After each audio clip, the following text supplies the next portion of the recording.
नमस्कार, मेरा नाम है मानसी और आप देख रहे हैं। एक मिनट। हेलो। हेलो, सुन रही हो मानसी? हाँ, सुन तो रहे हैं, जल्दी जल्दी बोलो। यार मैं जॉब स्विच करने का सोच रहा था। एक कंपनी के लिए मैंने अप्लाई किया था, वो 12% का हाइक दे रहे हैं, लेकिन मैं कंफ्यूज हूँ क्योंकि मेरठ से दिल्ली या मुंबई शिफ्ट होना होगा। तो 12% हाइक में कैसे चलेगा? तो कुछ गाइड करोगी? यार 12% तो काफ़ी कम हाइक है। कोई भी इंडस्ट्री हो 25-30% तो स्टैंडर्ड है। यार एक काम करो, आज का रंगरूट शो देखना, तुमको सब समझ आ जाएगा। हाँ, तो क्या कह रही थी मैं? नौकरी।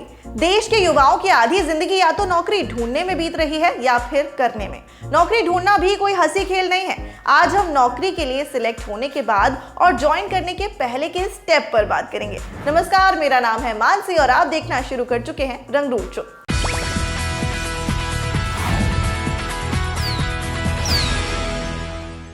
नेगोशिएशन, ये एक बहुत जरूरी स्किल है। हम रोजमर्रा की जिंदगी में भी लगातार नेगोशिएट करते रहते हैं, चाहे बाजार में सामान खरीदना हो, दोस्त या भाई बहनों के साथ काम बांटना हो, या फिर कोई लड़ाई सुलझानी हो, या फिर नौकरी के लिए सैलरी की बात करनी हो।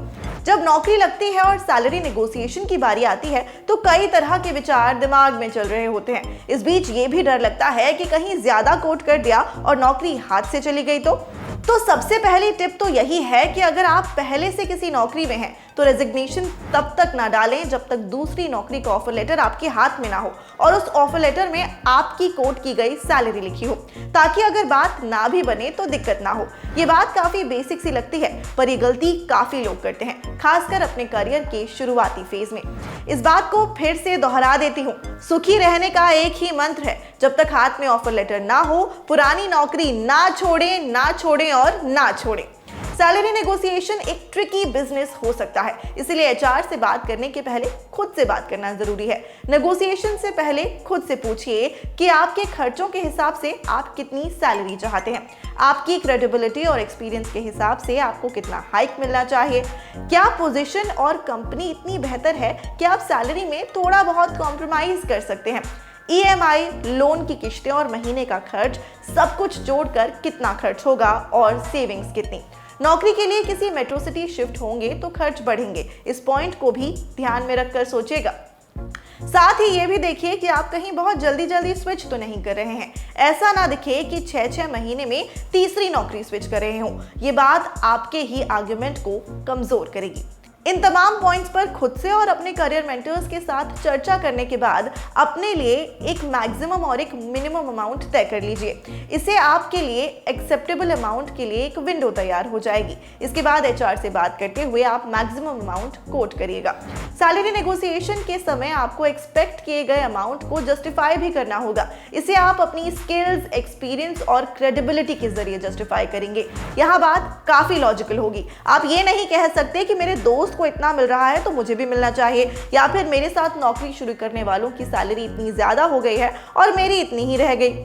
इसके अलावा सैलरी नेगोशिएट करते समय अपनी इन हैंड सैलरी जरूर पूछें। कई बार कंपनियां पैकेज तो ज्यादा ऑफर करती हैं पर इन हैंड सैलरी कम होती है। इसके साथ ग्रोस सैलरी क्या होगी, पर्क्स क्या मिलेंगे, हेल्थ इंश्योरेंस के लिए अलग से पैसा कटेगा या फिर नहीं, पीएफ कितना कटेगा, ये सब सवाल भी आपको पूछने होंगे।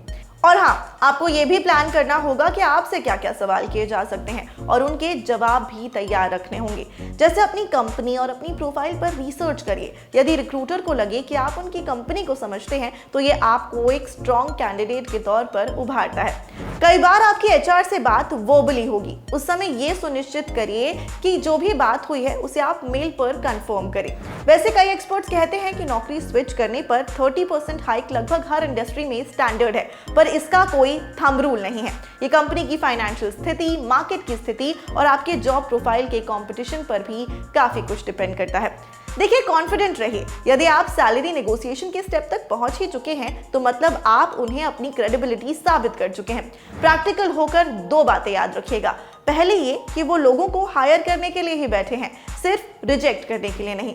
और दूसरी बात ये कि सैलरी नेगोशिएशन कर रहे व्यक्ति का मूल काम यही है कि कम से कम पैसे में बेहतर से बेहतर कैंडिडेट को हायर किया जाए। इसलिए वो पैसों के मामले में खुलकर बात करेंगे, कुछ एचआर वाली ट्रिक्स भी अपनाएंगे, लेकिन आप आंकड़ों पर फोकस रहिएगा। और याद रखिए, हाँ ना कहने से बिल्कुल मत घबराइएगा।